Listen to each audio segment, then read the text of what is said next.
Hello everyone, and welcome back to the Oscars Weekly Adventures YouTube channel. Today we have another Euro 2024 video, and I'm sorry this is a bit late, but I've been a bit busy, and we will be looking at the group stage of Euro 2024 once again.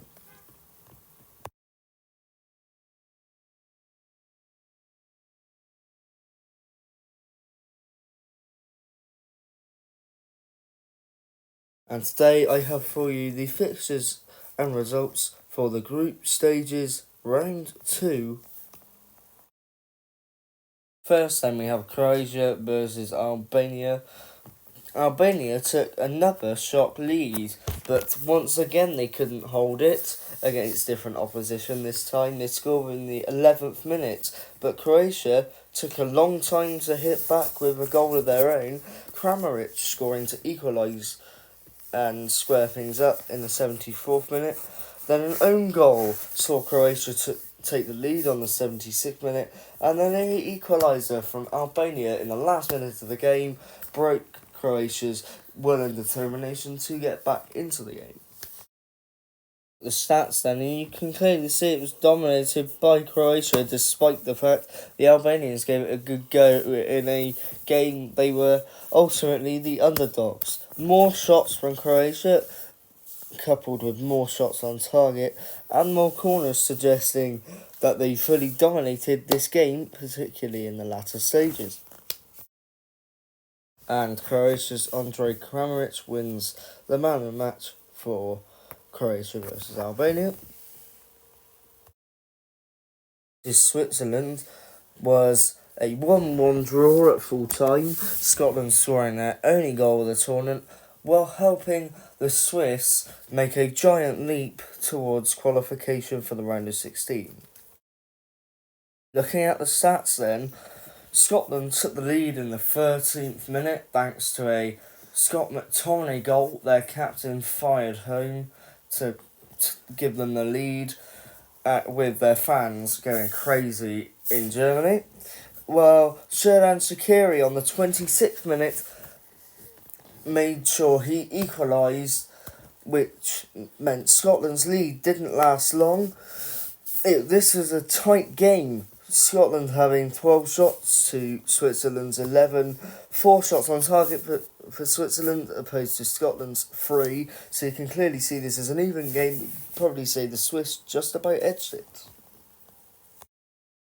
Kanji is the man of the match for this game after having an impressive performance at the back, keeping pressure from Scotland at bay as Switzerland take a good leap towards the round of 16. Slovenia versus Serbia saw them play out a 1-1 draw in a game that was very, very tight. Not many goals in England's group, with obviously England and Denmark being in this group. One of these sides needed to win to have any chance of qualifying. Serbia probably just about edged this game with 15 shots to Slovenia's 11, but they both have 4 shots on target each, with Serbia having a lot more possession, clearly being a more possession-based side against this Slovenia side. They opened the scoring on the 26th minute, but Slovenia struck back on the 67th to tie the game up. Kanicic wins the man of the match for Slovenia versus Serbia. Move on to England versus Denmark. England played awful in this game, an absolute shocking display with so many misplaced passes and giving the ball up too easily. No creativity whatsoever, which was England's biggest problem. Credit to Denmark though, they withstood the attacks when we did have them, although they were rare. However, they were the much better side, the much more creative side, creating a load of chances, and if our defence hadn't been on top of their game, we would have conceded many more goals. John Stones went off early in this game due to a little little injury scare. But Denmark fully deserved to win this game, as it is though they came away with a 1-1 draw. The statistics, and Harry Kane opened the scoring with 18 minutes gone for England. A poacher's finish in the right place at the right time. It has to be said, Harry Kane dropped deep for most of this game, but that was the one good attack we did have where he was in the box. Then Denmark equalised after a very poor sequences of passes led to England giving the ball away, and it was Rasmus Højlund who eventually ended up scoring the goal to get Denmark level. More shots for England, though, and more shots on target, but that really doesn't tell the full story of that game.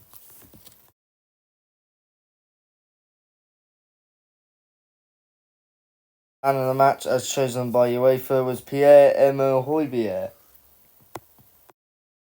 Spain versus Italy, and Spain won 1-0 in this game, but they have had chance after chance after chance that they missed, and the one goal they did get was put in quite early on, but they continued to miss chance after chance. But this could have been an absolute landslide for Spain if they were clinical.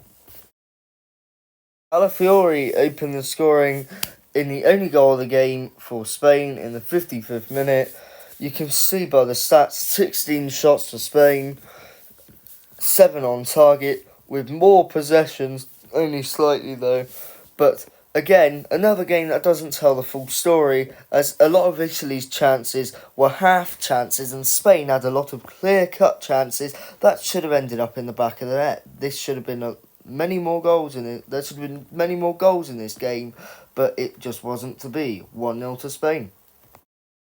Joe Williams wins the man of the match for this game after having a stunning performance in a Spain side that created a lot of chances.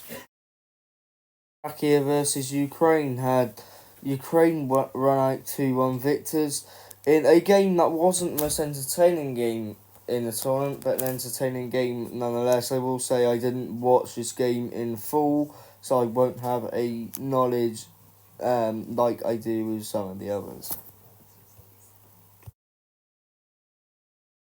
And you can clearly see in this game from the stats that Ukraine had more possession, but it was a pretty even game as Slovakia had more shots, and they both had equal amounts of shots on target.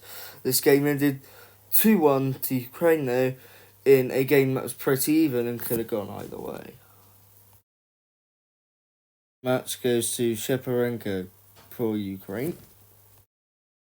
Follow the Slovakia versus Ukraine game. We had a cracking 0-0 draw between Clash of the Titans, Netherlands and France.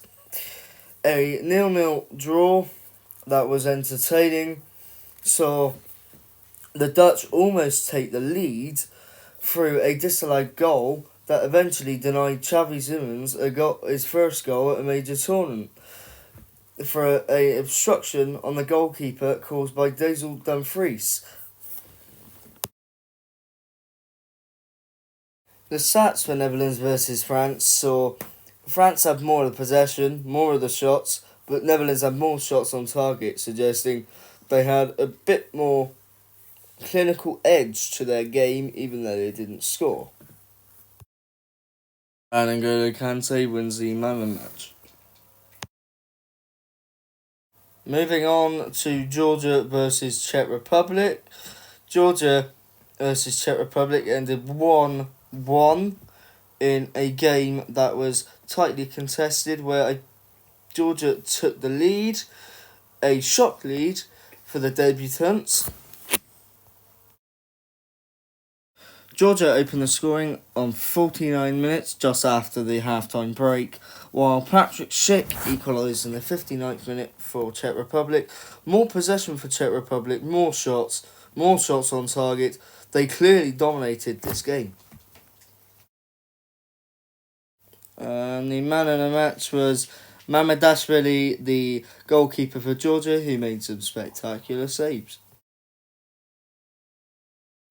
Turkey versus Portugal, and Portugal dominated this game, winning 3-0 on the night.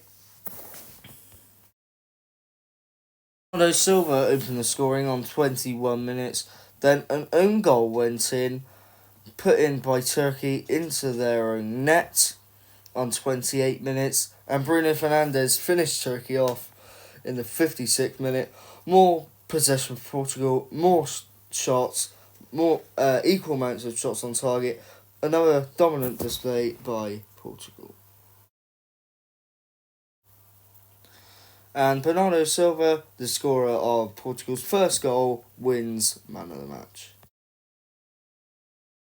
Belgium versus Romania to follow, and this game was a comfortable one for Belgium, winning 2-0, which left all sides on Group E on 3 points going into the final match day of the group stage. You can clearly see from the stats Belgium fully deserved to win this game. 55% possession, 20 shots, 9 on target. A comfortable and fully deserved win for Belgium. And Manchester City's attacking midfielder Kevin De Bruyne wins the man of the match for Belgium.